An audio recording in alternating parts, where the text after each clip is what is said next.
Welcome to Real Flix Reviews. We're like a book club for people who hate reading.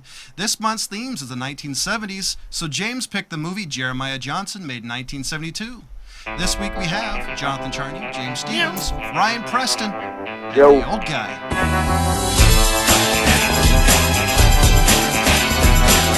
So, which unfortunate soul has the description? I volunteered, which means since I'm the old guy, I got to put my reading glasses on for this. So. You need a magnifying glass? Yeah, I need the You haven't microphone. memorized the text yet? Come Not on. yet. Sorry, the teleprompter isn't running right. My speech writers didn't show up either, so I got to wing it. Little Michael Bay joke. Yeah, yeah. No, I think that was an Obama joke, but that's okay. Hey, Jeremiah Johnson, 1972. A mountain man who wishes to live the life of a hermit becomes an unwilling object of a long vendetta by Indians when he proves to be a match of their warriors in a one-to-one combat on the early frontier. So who wants becomes subject to a lot of unwitting shit in that movie. No kidding. So I'm going to jump in on this. All right, Okay. you jump in. Since Then I we'll jump picked on you. Tag, this you're is in. actually based on a real story. It is. This is based on a real man. Mm-hmm. And Is it really? I thought it was just, okay, I was expecting just a novel. Yeah, His real name was John Johnston. Yeah, and he was of course also it known was. as Liver Eater Johnston, Crow Killer Johnston. Mm-hmm. He got the Liver Eater title because he was known for cutting out the livers of the crow and eating them. got to get his iron somehow. Yeah, I mean that's pretty hardcore. He turned into for a an indie guy. badass. Yeah. Yeah. Every time I watch this movie, the beginning of this movie always makes me feel really cold and frigid. Just looking just looking at the things that Robert Redford did as dedication to that role. I mean, that water was cold. Oh, yeah, absolutely. Yeah, Freezing seriously. cold. Yeah, they didn't bring out the snow machines for that shit. Oh, And no. he jumped in there and with his bare hands was trying to catch fish. I love the Indian dude watching him, basically going, Yeah, with his string of fish on his Yeah. horse, Right. and this dumb white guy can't even catch a stinking fish. he's giving him the I was lopsa almost what? expecting Redford to ask for one, be like, hey, Yeah, share a can you little, share? buddy? Nah, not with an Indian. Well, you know. even if he did, the Indian would have gone, what? So yeah, Robert Redford plays a great character doing the Jeremiah Johnson role. And along with that, there's a lot of odd and interesting characters that he encounters, like the old mountain man guy. Right? They're really all kind of extreme stereotypes, Aren't they? Yeah, that was Well, a there's little the weird. crazy lady that was there that Yeah. turned She- crazy that was when strange, her family was too. killed. She was one of my favorite characters because Really? because the reason why is just because it was kind of the what? Yeah, she's probably really like that, so it was not a stretch. Yeah. She wasn't acting. That was one of my favorites because I actually thought that she played a pretty well crazy kid person. It's like, hands the kid, hands the gun, take him. It's like, Yeah, well, I gotta say, the old man is actually my favorite one. There's a lot of really cool characters, but the old man is one of my favorites. I love when he encounters him and gets him into the cabin and goes, "I'll be right back." Yeah. Goes and gets a grizzly You know how to skin a bear? that he outruns. yeah. How the Yeah, heck when do I- you outrun I a heard grizzly in the snow? When I heard his voice that quickly after Redford walked into the cabin, I was thinking, there's no way he's dragging that damn bear back so fast. He was running. I just love the from it. way he kept asking me. I You know how to skin a bear? You Oh, know yeah, how I to can skin skin I can anything. skin anything. Skin this, Pilgrim. I always kind of wondered if his character was the way everybody should turn out. Like the old guy was kind of the way, not like the least crazy character in the group. He survived out there for a long time before Redford even met him. Yeah. And But doesn't that bring up the point? I'm sorry, I interrupted you. But no but how was Redford so unprepared for what he was going to do? Well, I've always wanted to be a mountain man, and then that's what he does? Yeah. Well, it says that he Busted fishing. I shouldn't say it alludes to that he got away from some wars. He survived the some Mexican wars. War. Yeah, and then he decided that he wanted to get away from it all and climb up there. And they pretty much said that he got some traps, some food. He was looking for a 50 caliber or better. Yeah, And he he could got only buy a 38. 38. Yeah. My whole question is what he did. He said, "I want to go there," and just walked that direction. I think that's really what it was. He's like, I'm done with this town. And like he says when the bald guy's like, hey, you been to town? And he's like, been to town. I It's love kind of like, yeah, I've been there. Why? I love everybody's Why? reaction when he walks into town and they're just going, Yeah. Well, sure, he's a stranger. I mean, You know, he's dressed weird. And another thing is I really cannot get over how well Robert Redford played this role. He did. This is actually probably my favorite Redford role. And the thing that speaks to me the most is when he comes back, finds his wife and his pseudo son dead, and he just falls on the ground, and you watch his facial expression right there. And I mean, no words that any actor could have done could have made up for the expression that Redford played throughout that scene. And that character was sitting there for quite a while. Yeah, too. you know, and it really felt that scene. It was interesting, you know, because they became such a little family for, you know, three people that would never meet in the real world. The child, the Indian woman, and him, and all of a sudden they're, you know, they make this life, and they're living the life, and you know, and then they come back to find them dead. The devastation he felt really showed in his acting. Yeah, it did. It really showed it in just the facial expression. There actually are not a lot of lines in this movie. No. Yeah, not a lot of script. There was not a lot of script in this movie, and a lot of it was done by scenery and Redford's ability to tell a story through his actions and his face. Well, you got to give Sidney Pollack a lot of credit. Yes. I mean, you know, his movies, you can almost tell one of his movies by when you're watching one. You can see how he develops a character through facial recognitions, tight shots. In this case, it was a lot of the scenery. You know, they shot it looked like the whole movie, most of it took place in the winter. It you know, did. I kept wondering how many winters were they filming. Well, I've got a couple interesting points in trivia about that on IMDb. One of the things you brought up, Sidney Pollack, and I was going to mention is it says right here, Redford once said of what happens to his Jeremiah Johnson character at the end of the movie, Sidney Pollack wanted me to freeze to death, but I preferred to leave Johnson's fate up to the audience's imagination by having him disappear into the mountains. The Virgin Film Guide noted that ambiguous fate is exactly what happened to the real Johnson. I think that was a really well played thing. Yeah, I actually think that added more to the story, because I thought, like, the way the pacing in this movie was very similar, which I think added to the epic feel of it. So I think having him freeze to death would have really ruined the feeling of this movie. Yeah, it would have really ruined. I think it would have ruined the ending. I really would. I don't think I would not have been as. I could see the parallel between how he got his 50 caliber and how he ends, and how maybe you pass the 50 caliber along. Yeah. I mean, well, it was kind of a nice little tight community of people, of mountain people up there. It seems crazy mountain. You know, so it was kind of this like protege, mentor protege kind of relationship that seems to be happening a lot. Yeah, especially with the old mountain man, and when he came up and he what's on the spit? He tossed him a leg and he goes, "You cook good rabbit." You know, that was pretty much like the sensei saying, "You're doing great." I actually thought the only two characters that really had that relationship were him and the old man. Everybody else really seemed to try to use him, and it didn't seem like Robert Redford up until like the middle of the movie kind of got that out there. You're really on your own. Yeah, I wrote down that that life to be on your own for sure. I meant to write down that you kind of see his naivete early in the movie when with the bald guy, and the guy takes the scalps and hooks it to his horse. Yeah, he trusted him too much. Oh, the old guy's name was Bear Claw Chris. Yeah. I was going to say, they had some pretty great quotes in this movie. My favorite one, was with the old guy, and he's like, Jeremiah Johnson's comment was, "Who are they? Bear Claw Chris. Crow most likely. This is a hunting ground. If they catch us, they'll steal the horse." A few minutes later, the arrow hits. Thwack. Yep, it's Crow. And just that facial feature of the guy just staying, nonchalant, and Robert Redford's going, kind of jumping back.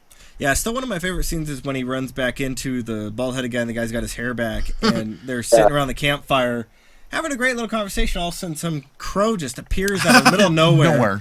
And Redford battles him and then kills him pretty quickly, too, with that throw. Yeah. And the guy's just kind of looking at him like, he's kind of holding his gun like, wow. That was the one where the spear landed between his legs, right? Yeah. Yeah, well, the guy was like... That was probably the only question I don't understand is why single by single? Was it because he left the one guy alive? No, it's because of the respect that they had for him. Right. I mean, because he slaughtered all of them? Well, they looked at it as this way, is that, it is dishonorable to go after one man with a multitude. Unlike the, what do you say, the Comanches would come after him? Apache, yeah. I thought it was Comanche, but yeah, it could have been Apache. Anyway, where they would come at him in a swarm of 50. Yeah. Back to, I found another great quote of Redford about this movie, about the freezing cold. And it said that Robert Redford once said of the freezing cold temperatures on the shoot, we had 7 cases of frostbite, 4 cases of strep throat, 2 cases of pneumonia, and only 3 cases of Napoleon brandy. 1 week, the thermometer didn't get up to 0 once. Even the horses balked it coming out of their stalls. Director Sidney Pollack wondered where it was all going to end. I had a good idea because I lived there all year round and know how tough a Utah winter can be. The weather couldn't have been rougher for the crew, but terrific for the finished film. I wonder if they had problems with the film stock freezing. Well, it said that at one point the thermometer did not go past negative 25 Fahrenheit. Oh, Damn, that's cold. Yeah. Man, really. Yeah. I do have one question in this movie. Why is there an intermission? Because it was kind of a stylistic thing, because there's also an overture. Yeah. That they start the movie with, that's about 3 minutes long, and then they have it's like a 4-minute overture. It was a little odd, I thought. Because it's only because I didn't ever remember that. It's only like a 2-hour movie, and so it was the first time I've ever seen an intermission on a movie this short. Yeah, it's only. And it was a weird place for it. It seemed to be kind of towards the end. Yeah, it's like 2/3 of the way through the movie. Yeah. I guess it was just that Sidney was thinking that too many people were getting bored. Well, they needed to go out to the lobby and get themselves a snack. The only thing I could think is it's right on the transition point of you get to see Robert's character go from the naivete guy where his wife died to the guy said, "Screw it, they're all dead." I love a movie that turns into the you fucked with the wrong so-and-so. You know, the wrong cook, the wrong train operator, the wrong mountain man. And it's kind of like the Rambo moment or something where you get to see this character say, just kind of like, take everything he was, because he's a soldier, and going, okay, and you could see like the soldier training kick in. He's just like, I'm going to kill all these assholes. Yeah, pretty much. He did, and I liked the Indian that was down there started singing his death song. Yeah. And Redford's just staring at him, and then just decides, you're not worth it. He knew he was too tubby to get away. And goes to bed with all the dead Indians around him. Yeah. Another interesting tidbit that I found in trivia. I don't want to keep on doing trivia. This is the last bit, but I wanted to mention that Clint Eastwood was supposed to be playing this role. That makes sense. And yeah, I thought the same thing. It makes sense, but it would not have been the same movie. I think him doing his westerns at this time, it wouldn't have played the same way that Redford did. I think it would have been totally different. It would not have been enjoyable. It would not have been good because everybody would have been expecting, something from the Man with No Name instead of guy who was it's early enough to where the Man with No Name wasn't that popular. 72, it was early enough, but but I still don't see, because he did other westerns, television shows. I just don't think with his body work and the way he looks and the persona, I think he would have been too hard early in the movie, where Redford played a softer character, a more genteel character, and turned into the hardcore character with still kind of some softness to him. And I will add, I do think that's one of the reasons why I actually kind of like this movie, was because of the characters, because every character is an extreme one way or another, from the crazy old lady who lost everything to the guy who had no hair. Robert Redford was the only one who wasn't nuts. Up until the latter end. He seemed to be a little new in the mountaining game to get that crazy. And it wasn't that stage yet. Yeah. And do you remember what rifle he had, Rob? It was a that Hawkins. He got off the dead guy? It was a Hawkins. Hawkins. Thank you. Mm-hmm. That Hawkins 50 cal. I think it would have knocked him off a horse. Shooting from the they showed him with recoil quite a bit. Yeah, you might want to lean into that a little bit. If you see, he actually played into the recoil. I don't know if he actually fired the gun for real, but he gets knocked and almost falls off the horse. You see his kind of leg almost fly off. Yeah. Okay, what about the scene where he single-handed, low shot, shot both of them, just like, oh, this is nothing. It's like, seriously? Yeah. That's a lot of recoil. Well, maybe at that time he had gotten so used to it. Yeah, right. It is real tough. Adrenaline, I think one of the little goofs, there was a crew goof, I guess, after Jeremiah leaves Bear Claw, he stops and shoots a small deer. When the deer is shot, you can, for a split second, see an arm of a person that throws the deer on the ground. That's somebody who watched the movie a lot. Yeah. I gotta say though, the thing I actually think adds the most atmosphere is all the songs by Tim McIntyre. Oh yeah. That really is just another layer on top of this movie that makes it more of an epic, a very short epic. Yeah, there's a couple that I could see that.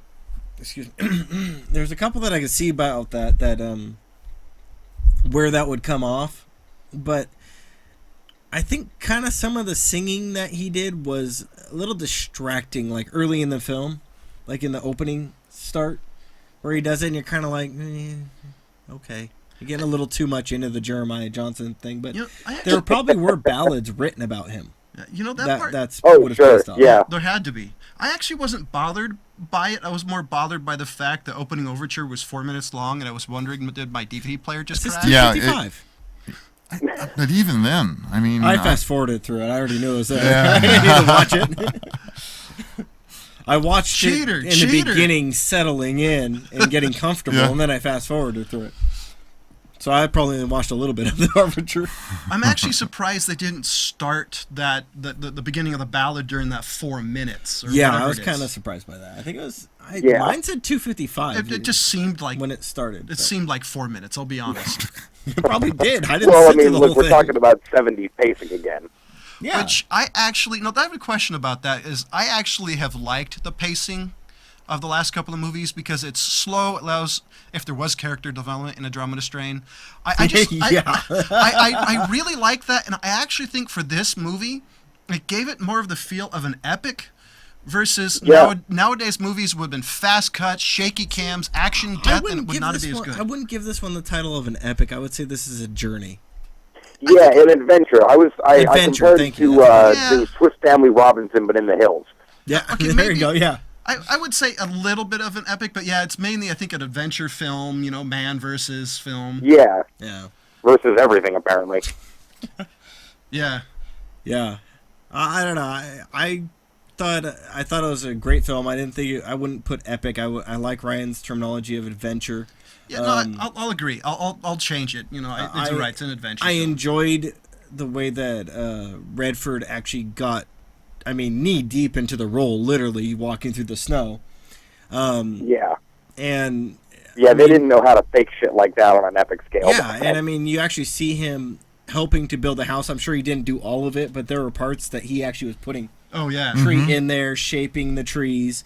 And it also says that he did most of his stunts, I think, if not all. Mm-hmm. So I am highly impressed with his role in this one. I don't think he's done a film like that since.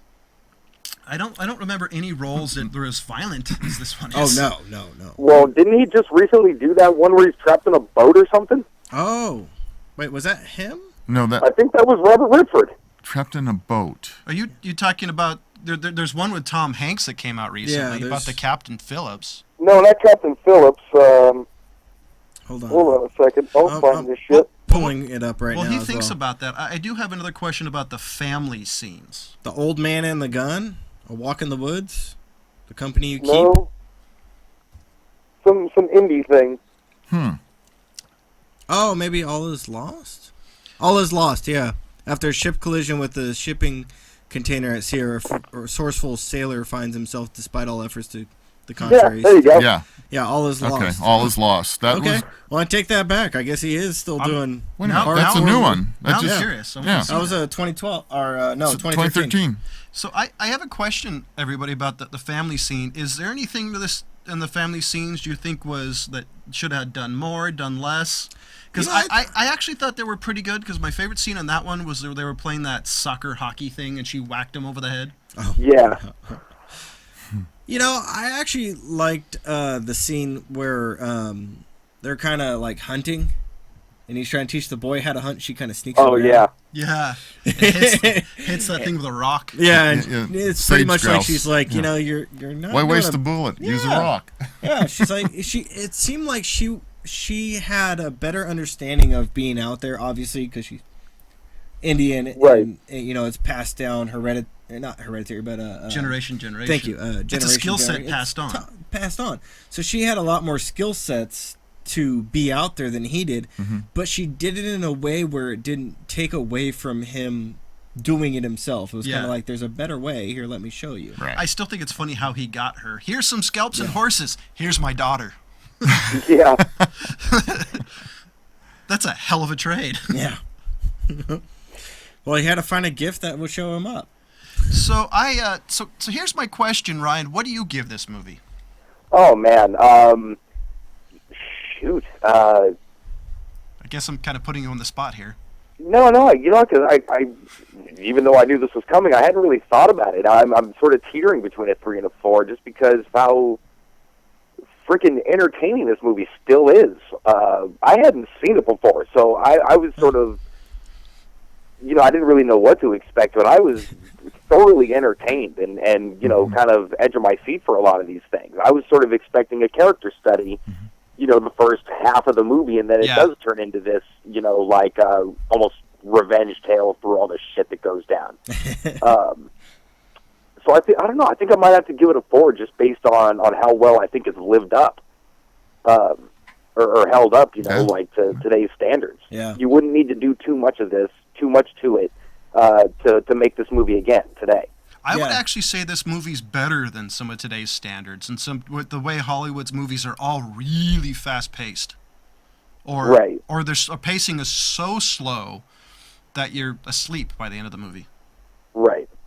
So, what about you, James? You know, I actually give this one a 4, just off the fact that, you know, I really enjoyed the movie. I thought it was really well done. You know, and what Ryan kind of says is that, you know, if they redid this movie, basically word for word, scene for scene, kind of like what they did with True Grit, that's the only way they could do it. It would really be held up, just kind of like a new camera, lenses and things like that, but basically the same exact way. It would, with modern tweaks, it would be a really great film. Yeah. So, you know, it's a straight out 4. Like I've said multiple times, is Robert Redford in this role really blows you away.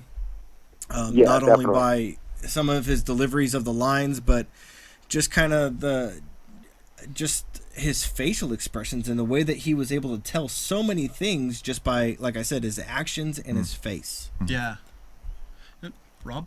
You know, I was just going through all the movies that he's in, and it's an amazing list. For 69 movies, yeah. I mean, you know, and then you start looking at movies that are kind of epic in some ways. I'm not a fan of him on a personal level. I don't particularly agree with his political views, but that has nothing to do with this movie.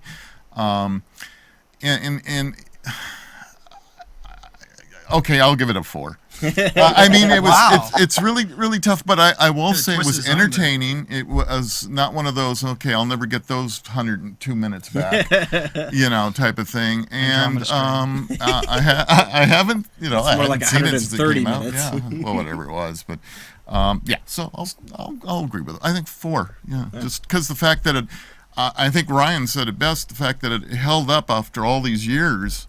It was still entertaining. You could still spend the time to watch it and still enjoy the movie. Yeah. No, I'll agree. I'll give it a 4 to 5. I mean, I love that the character development is all external of Roberts himself. It's very environmental in what happens. And I agree with everybody else. I think this movie holds up, unlike a lot of movies from the 70s and 80s and 90s. For some reason, just don't hold up. I even think the camera angles, even the imagery, are just really hold up. So it's definitely a 4 out of 5 for me. Yeah. This is a good movie. So, James, do you have... Yeah, I do. How do you guys feel about James Franco? I'm not a giant fan of him, actually. I've turned a corner on him.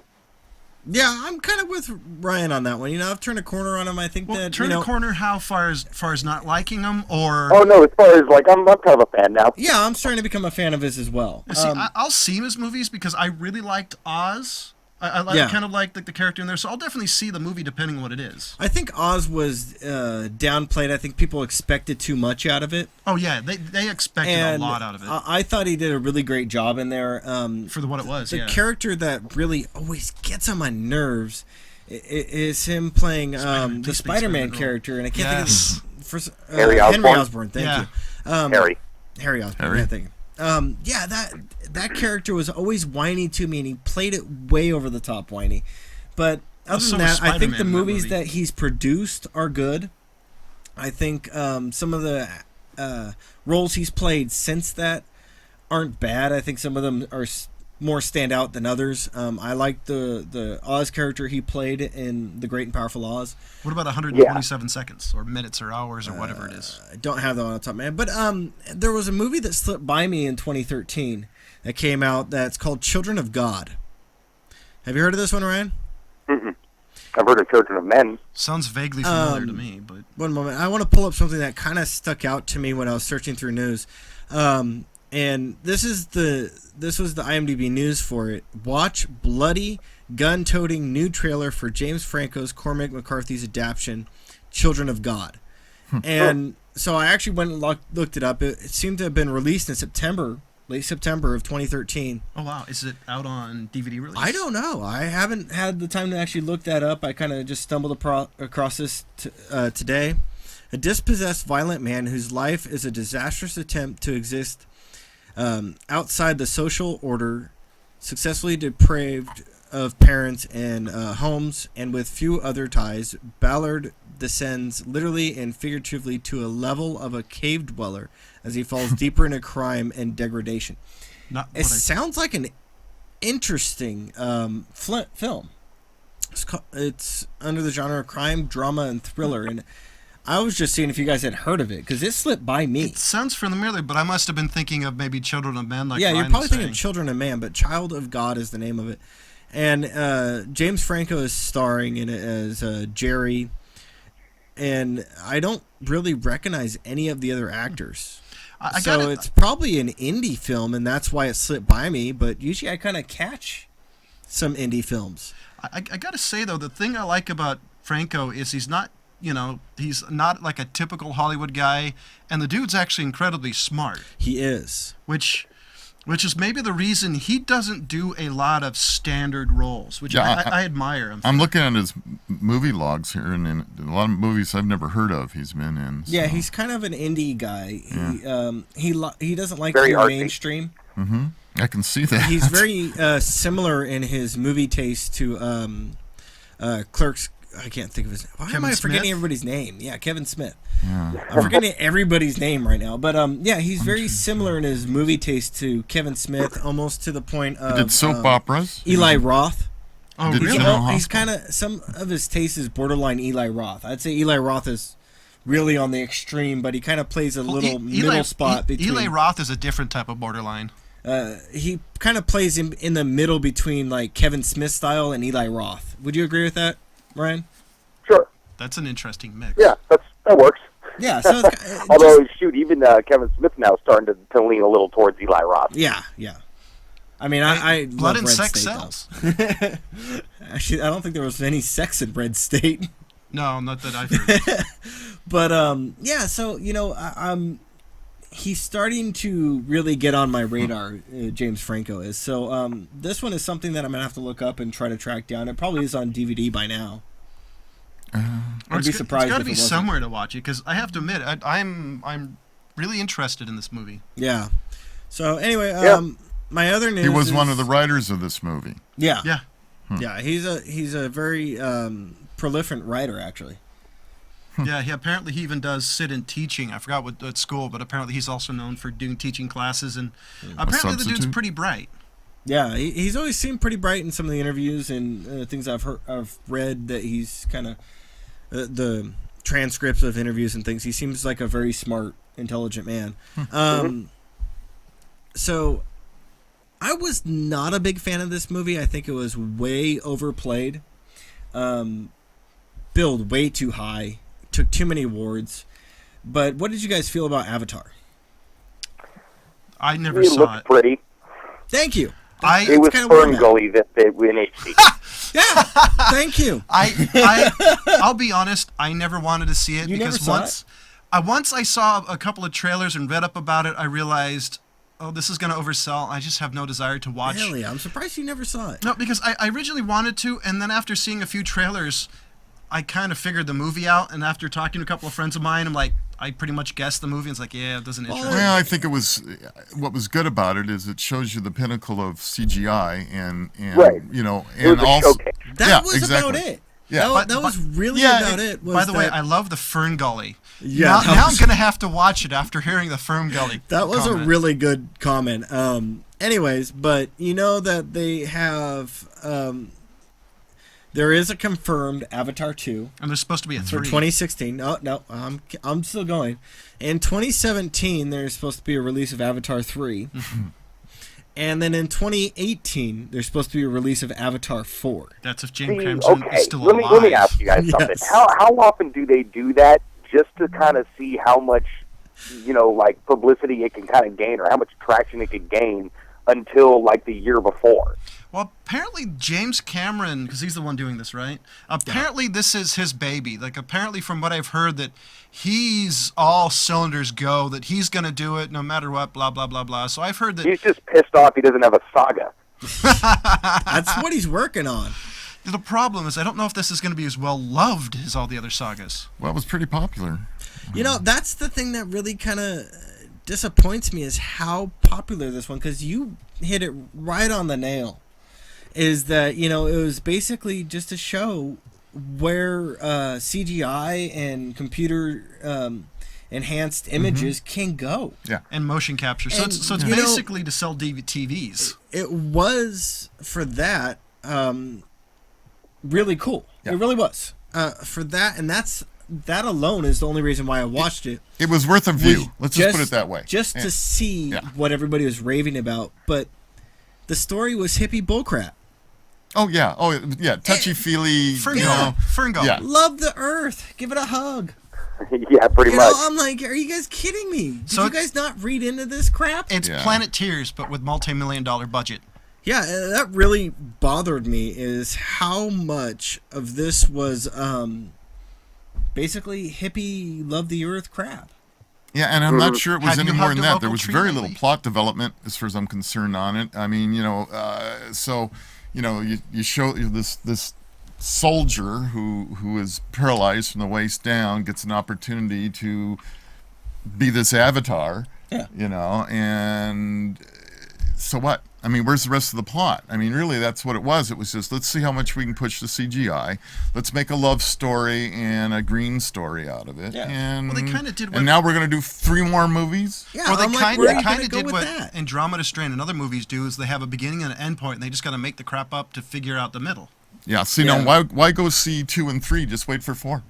Yeah. I mean, That's kind of where I was at, and when they had his like the eyes open up at the end, I'm like really thinking like, could we be done now? Yeah.